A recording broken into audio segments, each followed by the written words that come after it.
If you want the freshest and most flavorful cup of coffee, you've got to grind the beans right before you brew.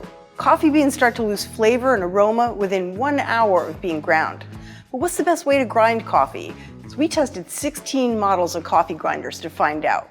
Now, coffee grinders basically come in two styles, blade and burr. Blade grinders work like tiny food processors with a spinning blade that chops coffee into smaller and smaller pieces. You hold the button down to grind, shake the machine every now and then to redistribute the beans, and then stop when the coffee's ground to the size you want.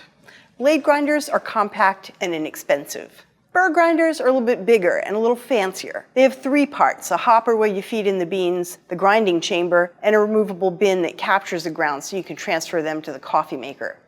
Now, instead of all the dancing you have to do with a blade grinder, with a burr grinder you just switch it on and it goes to work. Whole beans are pulled from the hopper through 2 gear-like metal rings called burrs that spin against one another to crush the coffee, kind of like the way a pepper mill grinds peppercorns. The setting you choose determines the space between the burrs, and that changes the size of the grind.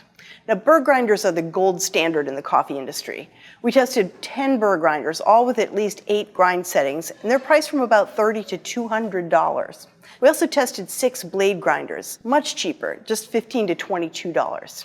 Now, our plan was to find the best grinder of each style and then compare them to see what you really need. Now, whatever the style, a good coffee grinder should be able to grind beans to precise sizes. The size you want depends on how you plan to brew your coffee. Now, in general, coarse coffee is for French press, medium for drip machines, and fine for espresso. Think about how it's going to be exposed to the brew water. For fast brewing like espresso, you want small particles so the coffee has plenty of surface area to give water fast access. For slow French press style, where the coffee sits in the water, bigger, coarser particles are better. Now, first we tested burr grinders, grinding coffee beans to coarse, medium, and fine sizes. And we repeated this with both light roasted beans and very dark roasted beans because they have different densities. And we had 6 testers, from novices to coffee experts, grind beans and rate the grinders on user friendliness. Now, almost every model was able to grind those sizes. The problem was many were confusing or annoying to use. Now, a few sprayed coffee everywhere while they ground the beans. Others had totally cryptic controls or had to be viewed from specific angles to be legible. Some had grounds containers that were teensy so they quickly overflowed, or they were oddly shaped so we made a mess when we were pouring the coffee into the brewer. And then there were more problems. One with a built-in scale, it promised to dispense the exact amount of beans we wanted. But our lab-calibrated scale confirmed that that was inaccurate. It missed the target by 10% every time, even after we tinkered with it. A second copy of this grinder missed by 6%.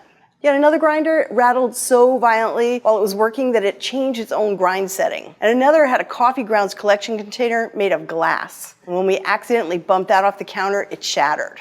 Now, unlike those bad examples, the best burr grinders were easy to use, and they had sturdy plastic grounds containers that could withstand a morning drop, and they ground coffee neatly without making a mess. So then we checked grind performance. We're always hearing that burr grinders produce an extremely even grind, since each bean only passes through the burrs once compared to that repeated whacking they get in a blade grinder. We ground measured amounts of beans and then sifted the results in a Cruve sifter. This is a device used by coffee professionals to separate large pieces called boulders from medium-sized or ideal pieces, and then the dust-like particles called fines. We repeated this test on each grinder, tweaking the settings till we got the maximum percentage of ideal pieces from each one. Now, the worst grinder achieved just 28%. The best gave us 88%. Now, at this point, we had a favorite burr grinder that was easy to use and produced the highest percentage of ideal pieces of ground coffee per batch. But what about the blade grinders? So we went back and did all the same tests with 6 different blade grinders. Now, some were too small to hold enough beans for a full pot. And when they were packed so full, they struggled to grind all the beans and spilled when we opened them. Ones with innovative removable hoppers sounded great, but they didn't work well. Grounds often got under the hoppers. And we liked models where you could see the beans while you worked, without buttons that made your hands cover them or hard to see through lids. It's critical here because you have to know when to stop grinding. And we learned a very important trick. You need to shake blade grinders all through grinding, not just at the end, or some pieces get overground while other beans stay whole. Our most successful pattern was to shake the grinder between 1-second pulses. So pulse and shake, pulse and shake. That really helped even out the grind. Now, even with shaking, a design factor made some more successful. The blades sat lower in the bowl, so coffee beans couldn't escape them. We found spaces under the blade as tall as 14.1 millimeters, and average beans are only 10 millimeters. Our favorite had just 6.4 millimeters of space under the blade, so we never found whole beans and huge chunks left behind. Now, after sifting, we found our 6 blade grinders coffee ranged from 30 to 46% ideal particles, and that falls pretty short of the nearly 90% ideal size that we got in our top-rated Burr grinder.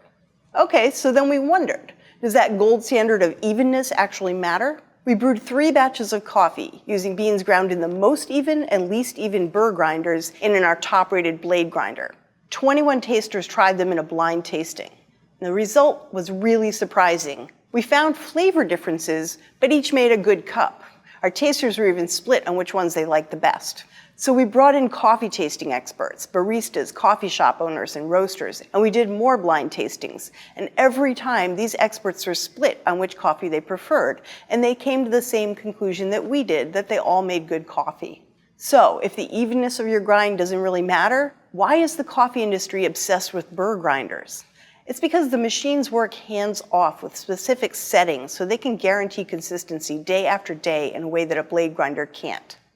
Ultimately, we think a good Burr grinder is best for home too because they're easy to use and they take the guesswork out of grinding. And even though grind evenness isn't the most important factor, we still gave an edge to grinders that were more even since they didn't leave so many big chunks of unprocessed beans. That's just a waste of good coffee. So our favorite Burr grinder was the Baratza Encore at $139. It grinds very evenly with a dead simple design and no fuss operation. You just choose the setting, add the beans, and you're done. It has 40 grind settings, so you can really customize your cup. Our best buy, the Capresso Infinity Conical Burr grinder at $99.99, is also easy to use, but it has just 16 settings, and it doesn't work well with small quantities, like when you just want to make a single cup. Our favorite blade grinder is the Krups Coffee and Spice grinder. It's incredibly simple to use and has a roomy grind chamber that holds plenty of beans with a crystal clear lid for checking progress. While we still prefer Burr grinders for their consistency and their hands-off grinding, we found that you can truly get a great cup of coffee with a blade grinder, and at just $17.99, our top choice is a real bargain.